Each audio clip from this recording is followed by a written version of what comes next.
Teşekkür ederim. Değil mi? Güzel bir hafta.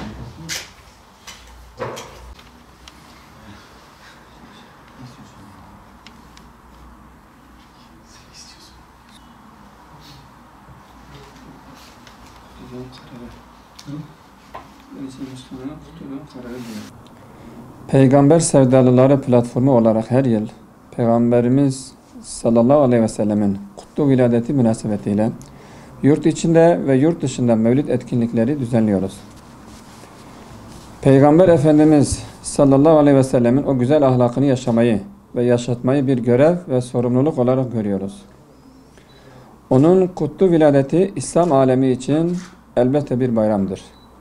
Bu bayram havasını yaşatmak için de çeşitli etkinlik ve programlara ihtiyaç vardır.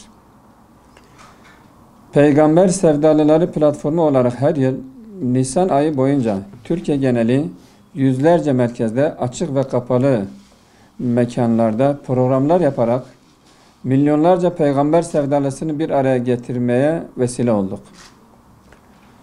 Peygamber Efendimiz sallallahu aleyhi ve sellemin örnek hayatını toplumda yaymak ve yaşatmak adına her yıl farklı temalarla işlemeye çalıştık.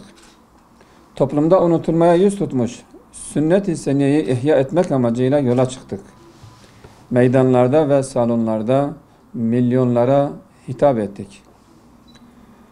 Haksızlık ve adaletsizliklerin kaldırılması, zulümden, tefrika illetinden, mezhep ve taassup kavgasından kurtuluşun reçetesi Resulullah sallallahu aleyhi ve sellem'dir. Bugün yaşadığımız travmalar, başımıza gelen bela ve musibetler, küfrün hanelerimize kadar girmesi, kutsal topraklarımızın işgali ve mukaddesatlarımıza hakaret edilmesinin yegane sebebi ondan, yani Peygamber aleyhissalatu vesselam'dan uzaklaşmamızdır. Müslüman olarak silkinip Kur'an'a sımsıkı sarılıp amel etmeyi ve Peygamber Efendimiz sallallahu aleyhi ve sellem'in mücadelesini okuyup yaşamayı bir vazife olarak görüp, ey inananlar!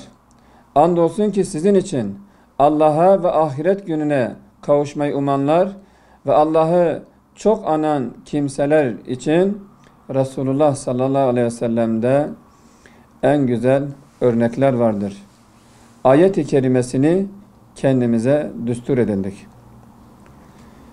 Peygamber Efendimiz sallallahu aleyhi ve sellemi anmak için sabit bir gün ve bir hafta belirlemenin eksik olduğunu belirterek, aksine Peygamber Efendimiz sallallahu aleyhi ve sellemin her yıl 365 günün tamamında anmaya, anlatmaya ve yaşamaya ihtiyaç olduğunu belirtmek isteriz.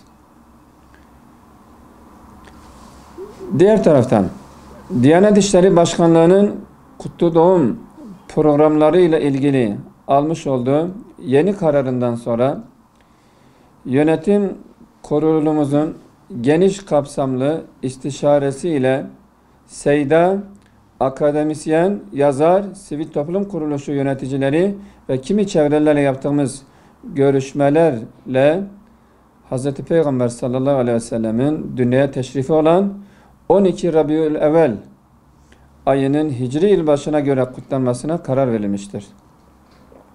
Bu nedenle bu yıl Kasım ayının son 10 gününde yurt içinde ve yurt dışında kutlu doğum münasebetiyle açık ve kapalı mekanlarda Mevlid-i Nebi etkinlikleri ismi altında rahmet, barış ve adalet rehberi Hz. Muhammed sallallahu aleyhi ve sellem temalı mevlid etkinlikleri düzenleyeceğiz inşallah.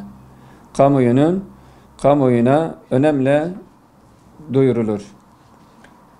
Son bir not olarak, platform olarak bundan sonraki süreçte Nisan ayında izleyeceğimiz yol ile ilgili değerli peygamber sevdalı halkımızı ve kamuoyunu bilgilendireceğimizi belirtmek isteriz.